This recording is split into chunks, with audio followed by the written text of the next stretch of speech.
For all of human history, we've been waiting for signs from the heavens, looking to the stars, to omens, to prophets. We've been listening for a voice outside of ourselves. But the most important transmissions have never come from outside. They come from within the timeline itself. From the most advanced, integrated, sovereign version of you that already exists. Your future self isn't out there waiting. They are here, now, broadcasting back through the conduit of your own consciousness. They are sending data packets, not in words, but in felt frequencies. That sudden ringing in your ear, that's not tinnitus. That's a ping from your soul's modem. That goosebump in a quiet room, that's a data transfer. That inexplicable knowing that arrives not as a thought, but as whole body certainty, that's the file finishing its download. We forgot we are time-capable beings. We are the antenna and the broadcast tower.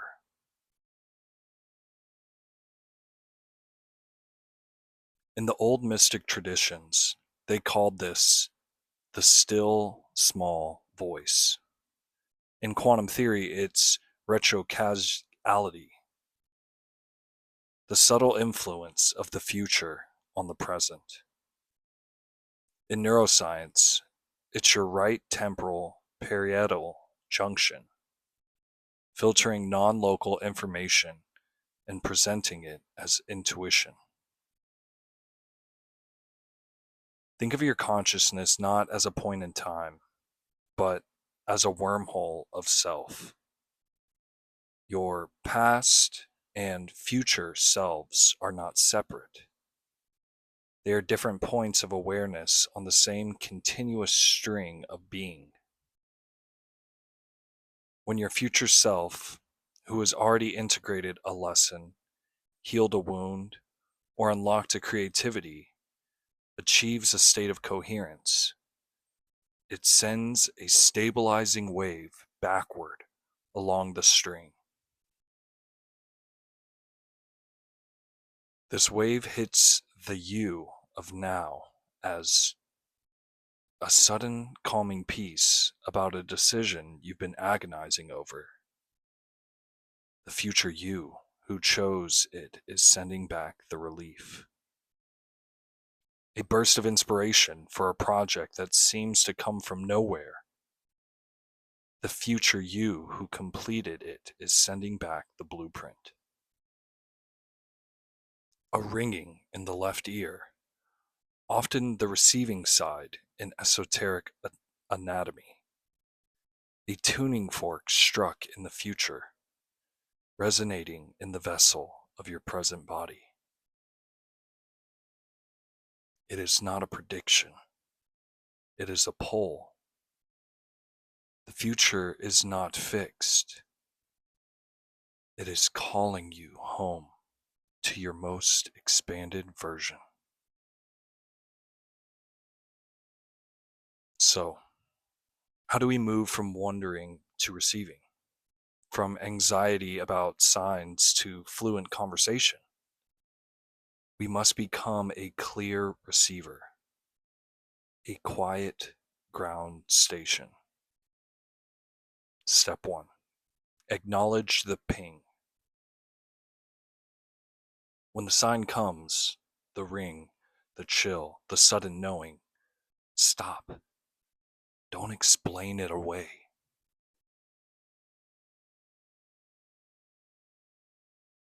Don't pathologize it. Place a gentle hand on your heart or the center of your forehead and whisper internally or aloud. I am here. I am receiving. The simple act of acknowledgement changes your neurological state from one of dismissal to one of sacred attention. It opens the bandwidth. Step 2. Feel for the quality, not the content.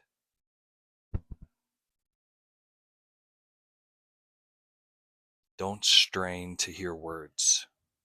Feel for the emotional texture of the transmission. After the ring, what washes in? Is it a deep, solid peace? That's your future self sending a confirmation packet about a choice. Is it a wave of creative expansiveness? That's a blueprint packet being unloaded.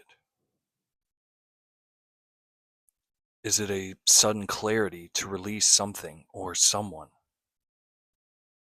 That's a cutting cords packet from a version of you who is already free. Your body is the decoder. The feeling is the message. Step 3. Ask for clarification in the silence. In the quiet minutes that follow, ask into your being.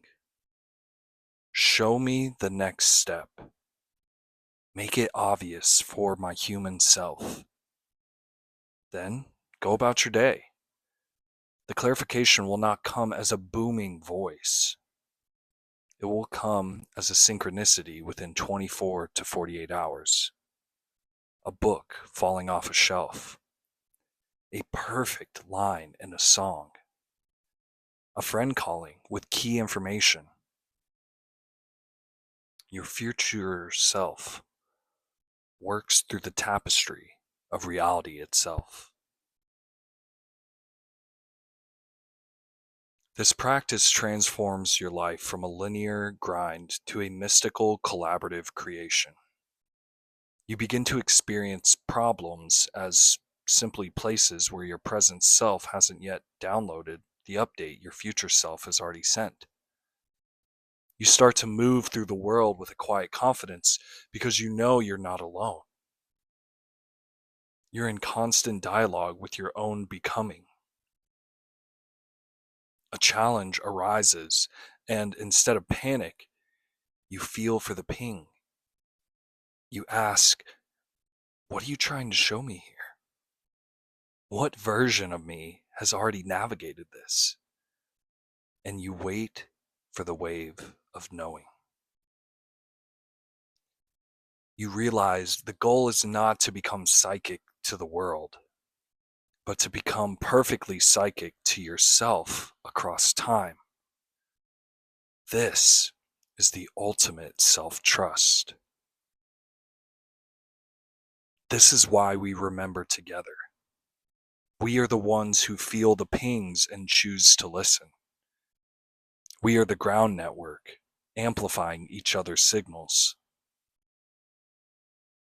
That ringing in your ear is your soul families reaching out from within your own timeline. It is the proof you are never, ever walking alone. You are being guided home by the very person you are becoming. So, the next time you feel that buzz, that chill, that inexplicable ring, smile, nod. Your future self just leaned in from the future and whispered, "Keep going. I am here. And I am so, so beautiful." Let's listen together.